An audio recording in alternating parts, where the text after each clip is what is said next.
Hi, hello, how are you? My name is Sarah, and this is my second time filming. So we're good. Right.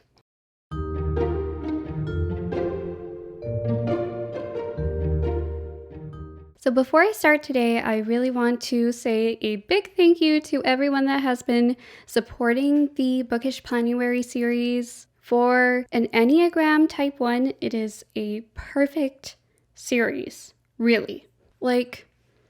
The video today is about apps. I really like tech stuff. So it was a lot of fun to put together. Probably too much fun because I am posting this late. But nevertheless, here we are now. And also before I start, I really want to say thank you for all of the new subscribers that have found their way to our channel. So happy to have you here.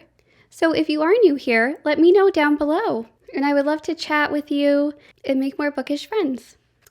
Okay, so let's get to the video. So basically, this is all about my favorite productivity apps, one of which you may not have heard of, or you may not have heard of all of them. I'm not really sure, but they are all quite simple apps themselves. Even though the apps are quite simple, if you can use them in the right way, you can get quite a lot out of the simple apps. So I would compare that to, say for instance, a harmonica. Very simple instrument, but some play the harmonica beautifully. As wonderful as a beautiful classic piano composition. So I got my iPad here, got my iPencil, so let's get to it. Okay, so the first app is the Forest app. Now, you might have heard of Forest. It is a lot of fun, so we're going to do a little screen capturing today. Let's hope that it works this time. Okay, so here we are in the app, and it's very, very simple. So you can see here, I am moving the time around, and this is your timer. So this is what times whatever you are going to be doing. I wanted to see if it would wrap around twice, but it did not. So let's say that you want to track an activity. And in this case, we are tracking reading, but we could track a whole bunch of different tags or activities. So we could do reading, sport, entertainment to see how long we are on our iPhones and whatnot. And now I want to have a cleaning tag. So what I will do here is click here, create tag. So what I'm going to do is use my pencil this time, and let's call it cleaning. And I don't know why, but green makes me think of cleaning. So I'm going to give it a nice green color. Create. Now we have the tag. And all that you have to do here, which I won't do right now, is if you want to hit plant, it will plant whatever tree you have. So you can change your tree by going here. You can do like a little coral. You can do a little shrub. And these are all the ones that I do not have yet. Do I have a favorite? No, but you can get one. And then you simply just have to press plant after that. Now eventually you would be able to see your forest. I don't have one for today, but say for instance I want to look at the month of January. I have a very interesting forest here. I have cedars, I have little shrubs, and then I have little corals. And down here you can see that we can chart our time, which I love charts. So total focused time that I have recorded this month while I've been trying it out, 5 hours, 40 minutes. Most focused day in general is Sunday, though I don't really have very much data. And I did a little bit of resting, did much more reading, and I used this to get some reading done. Oh, and this is December. Was also trying it out there. So at the end, afterwards, you can also put in what you were doing during that time. So say the amount of pages that you read, what book you were reading, those sorts of things. Oh my gosh, cleaning 115 minutes. Let's change that. And yeah, so if you do want to go back and you want to record what you have done during that time, you can go in here, edit, and you can sort of say what you were doing. So it says rest here, so I'm just going to jot down that I was snoozing. And so you can look back at your timeline and see how you've been doing. So it's a lot of fun. I find that the best part of this is looking at your forest at the end. And the reason why there is a nice forest around here is because I was tracking my time reading A Little Life near the end of the month. Okay, so let's go to our next app. So the next app that we have is the Calendar app, and this is for Google Calendars. Now, there are many different types of calendars. You can do iCalendar, you can do, I'm sure there's a million other ones that I cannot think of the top of my head. But now, for me being productive, I like to track my reading, I like to track my booktube as well. So let's see what the month of January was like. So here you can see that I was doing Planuary during this time, and I have my actual upload dates here. Now if I click on them, I can see exactly what I was doing that day. So my announcement for Planuary was on January the 3rd. So what you can do here is you can have an all-day event, or you can have a time. So I could go back and put in the time that I uploaded, but I won't. And you can change the colors here as well. They have a lot: tomato, tangerine, banana, basil, etc. Peacock, flamingo. What I really like to do is put in some notes here. And now let me just change the portrait view to make it a bit more interesting. Okay, so now we are looking at the week. And I wanted to show you what I do for my different calendars. So my green calendar is actually my booktube, and my pinkish sort of color is for the Top Shelf Society. I wonder what kind of pink this is. It's flamingo. And now for our Top Shelf Society, we are actually going to be reading this book right here, which is The Song of Achilles by Madeline Miller. So looking forward to that. Circe was a very beautiful book, and I can't wait to read this one because I've heard nothing but good things. What I have in the description is exactly what we're going to be doing, talking about the book and also talking about our February book club pick, which is in honor of Black History Month. So I wanted to show you for the notifications what I do here. So what I want to do is I want to have a custom. So here what I'm doing is I'm doing a custom notification. So I like to do it 2 days before. And I also like to do it as well, like 3 days before, just because I want to make sure that I have my book read. It is a busy week. Okay, so we got 3 notifications there, which is quite a bit, and we are good to go. So one thing I want to say about the Google app is that I also like to put in reminders of assessing my goals. So for instance, monthly, I have a reminder to reassess my goals and triage my priorities. And the reason why is because, like, when you are going through and looking at your plans, I like to do a couple of months in advance, maybe like 1 or 2 months in advance if I have time. But I don't like to go too much more than that because I think it's really important to take things as they come. This has all my potential plans, so like readathons and like ideas for videos and just like fun stuff. And I look to this when I want to sort of have an idea of what I'm going to be doing. But who knows? I might have a very busy month that month. It might be very busy at work, and I might not be able to do like 2 or 3 readathons that month, even though I want to. So I always kind of look back here, and then once I have it decided, then I like to stick it in my Google Calendar because I really, really love notifications. And the last app that I have is a very basic one. If you have taken science classes before or needed to track anything really, you might have used Google Sheets. So I'm a fan of using like the Google Drive app because I can sync it with my calendar. I can sync it, and look at everything on my computer at home, my iPad, my iPhone, all the eyes really. And I have 2 very fun things for you. And I actually have 2 templates, and I am going to make those templates available to you should you want to use it. Okay, so we're going to go with our schedule first. Now this schedule is a pretty basic scheduler. And I like to have a schedule for every month. So this is for the entire year.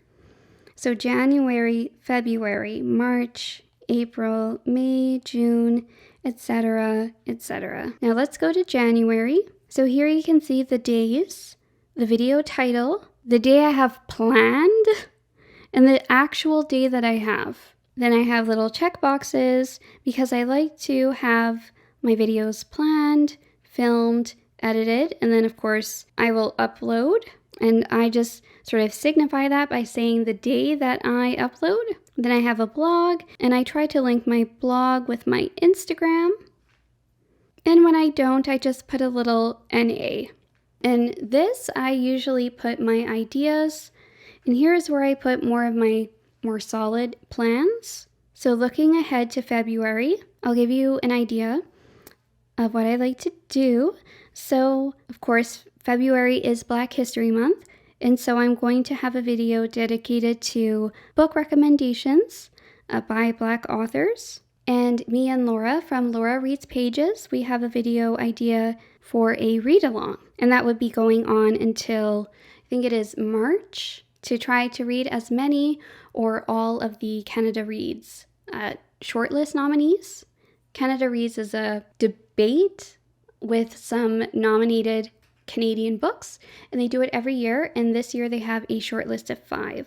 And Tara from Reading with Tara, she is going to be doing a Black author readathon, and that will be with several other hosts, and I am really looking forward to that. I'm going to try my best to do some of the prompts associated with the bingo card that they have, and I will link Tara below. She's absolutely wonderful, and I think we both don't read a lot or any romance, so that will be a really great experience. And then at the very end, I have different staples. So I like to do my favorites, the books that I want to read in the upcoming month, and also a wrap-up of the books that I read that month.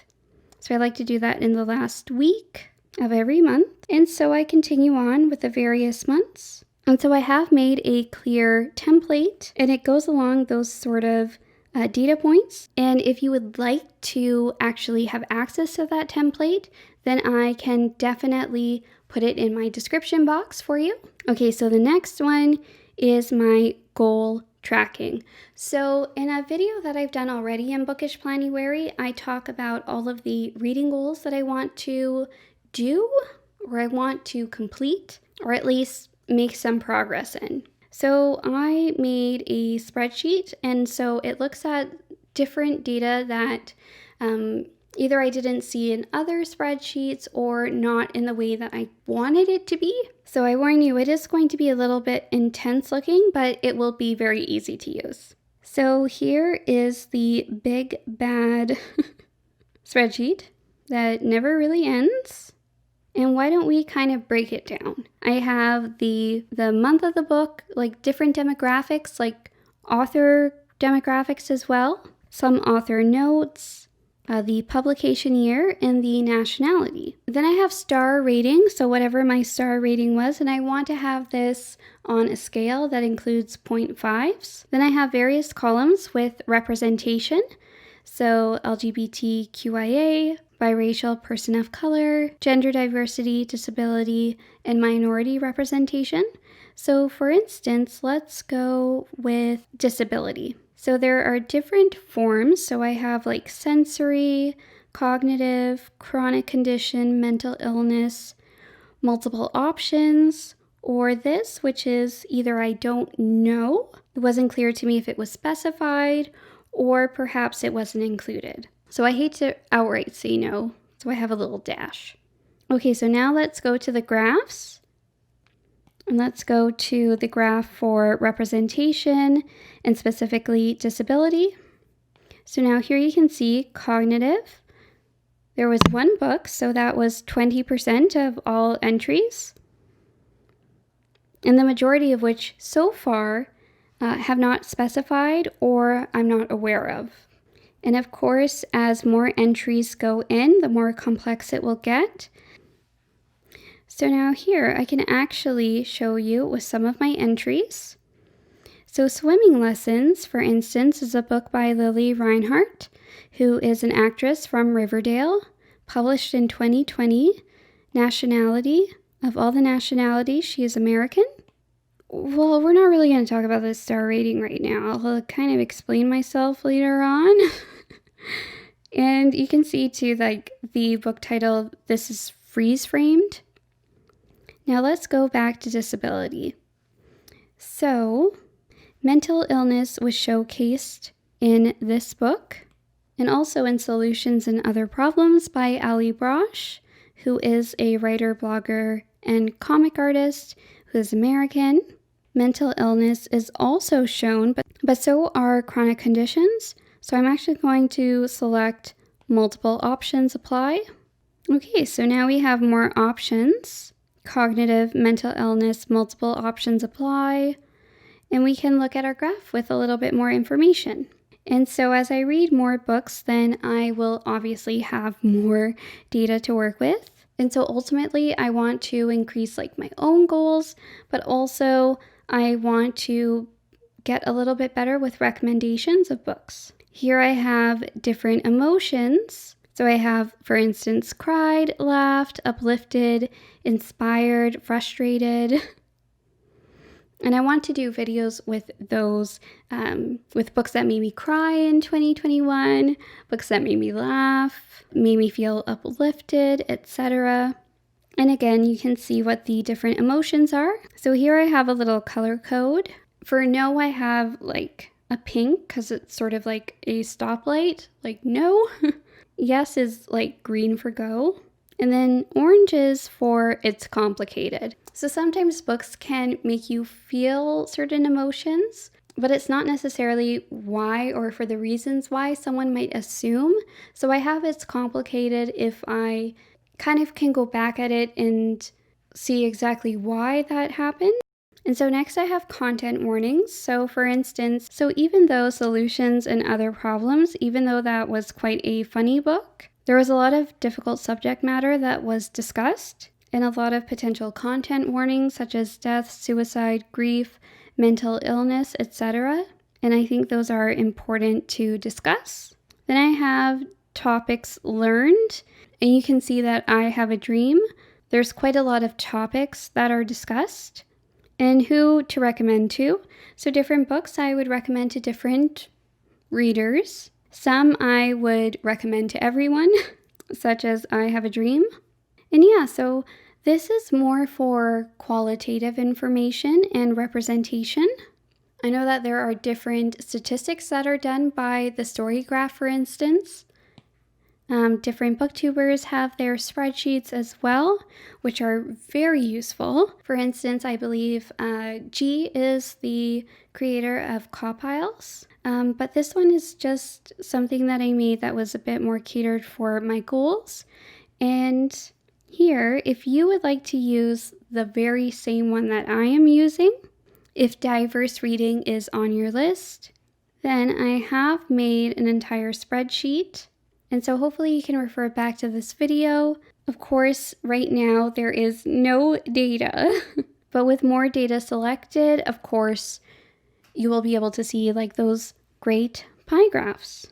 So like, for instance, I'll just show you. So let's say you read 2 books in January, 2 books in February, 1 book in March, and 1 in April.